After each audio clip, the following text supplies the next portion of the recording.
Hello everyone.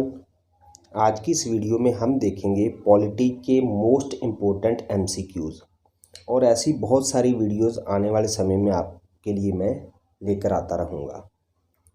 तो आइए देखते हैं आज का पहला प्रश्न। Which of the following acts introduced communal electorate in India? इनमें से वो कौन सा अधिनियम है जिसके द्वारा सांप्रदायिक जो मतदान प्रणाली थी वो भारत में लाई गई, इंट्रोड्यूस की गई?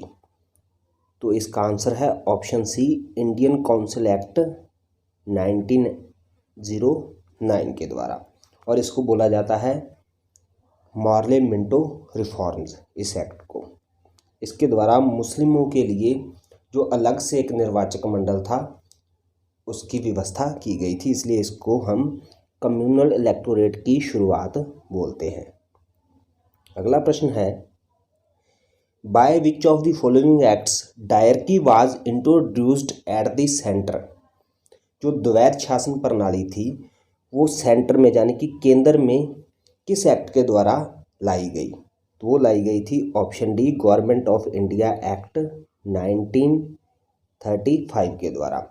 अगर आपको यहाँ पर पूछा जाता सेंटर की बजाय प्रोविंसेस में यानी कि प्रांतों में किसके द्वारा लाई गई थी, तो तब इसका आंसर होता ऑप्शन बी, लेकिन अब इसका आंसर है option D. In India legal sovereignty is vested in? जो कानूनी संप्रभुता है वो भारत में किसके द्वारा उसको स्थापित किया जाता है?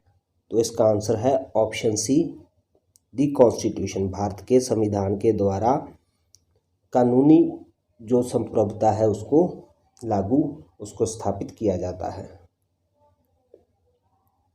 Where is the word federal is used in the constitution of India? भारत के संविधान में फेडरल यानी कि संघ शब्द या संघवाद जो शब्द है वो कहाँ पर यूज़ किया गया है?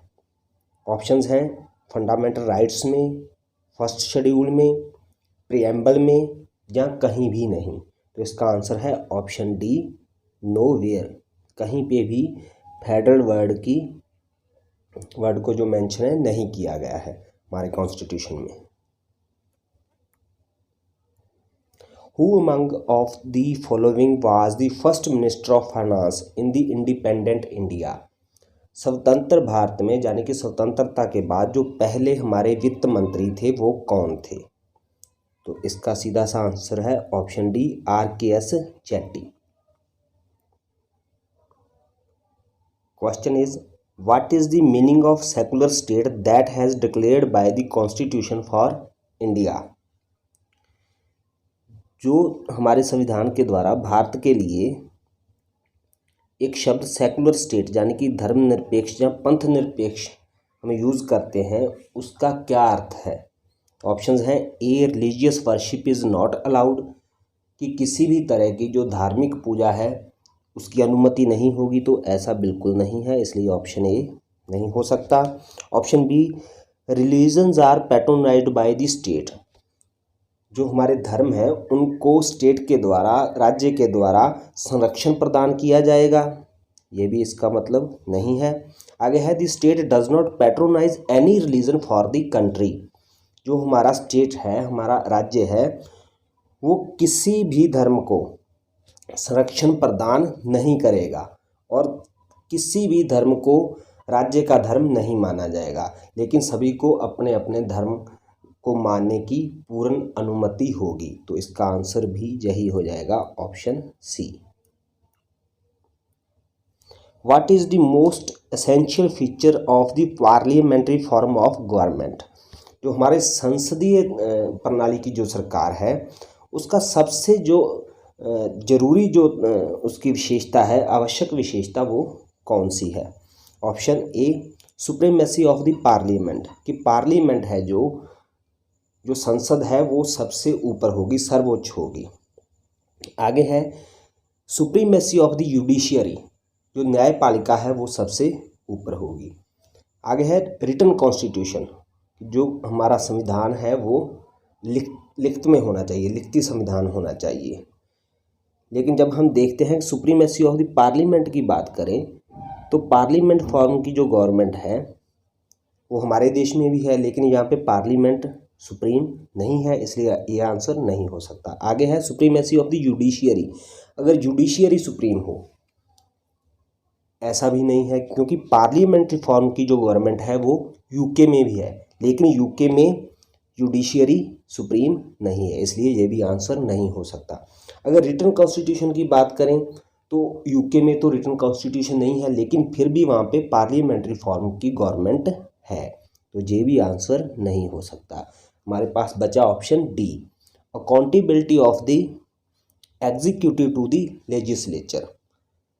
कार्यपालिका की विधान पालिका के प्रति जो जिम्मेवारी है, जो अकाउंटेबिलिटी है, ये तो ये इसका आंसर हो जाएगा ऑप्शन डी।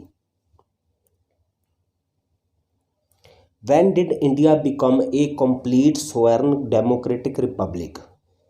भारत कब संप्रभुता संपन्न लोकतांत्रिक गणतंत्र बना था? तो इसका सीधा सा आंसर है ऑप्शन डी, 26 नवंबर 1949 को। Which type of democracy do we follow in India? हमारे इंडिया में हम कौन सी तरह का जो लोकतंत्र है उसको फॉलो करते हैं? डायरेक्ट लोकतंत्र ये इंडिया में नहीं है, ये स्विट्जरलैंड जैसे कुछ देशों में है, हमारे डायरेक्ट नहीं है, इनडायरेक्ट है। आगे है डिक्टेटरशिप, डिक्टेटरशिप तो बिल्कुल भी नहीं है। आगे है प्रेजिडेंशियल, प्रेजिडेंशियल भी हमारे देश में नहीं है, क्योंकि प्रेजिडेंशियल टाइप की जो डेमोक्रेसी है वो है यूएसए में। तो पीछे क्या बचा? ऑप्शन डी, रिप्रेजेंटेटिव, प्रतिनिधित्व टाइप की जो डेमोक्रेसी है वो हमारे देश में हम फॉलो करते हैं। Which one of the following is not an element of the state? किसी राज्य के निर्माण के लिए कौन सा वो तत्व है जो इनमें से नहीं है? हम जानते हैं राज्य के निर्माण के लिए 4 तत्व होते हैं, वो है territory, government, population and sovereignty. इसमें दिया गया है मिलिट्री, जो कि आवश्यक नहीं है, इसलिए इसका आंसर हो जाएगा ऑप्शन ए। हमने वही बताना था जो नहीं है, इज नॉट। दोस्तों, अगर यह वीडियो आपको अच्छा लगा है तो वीडियो को लाइक एंड शेयर ज़रूर करें, और ऐसी बहुत सारी वीडियोज़ में आने वाले समय में आपके लिए लाता रहूँगा। हम पॉलिटी को पूरी तरह से कंप्लीट करेंगे, सभी टॉपिक्स पर क्वेश्चंस मैं लेकर आता रहूँगा आपके लिए।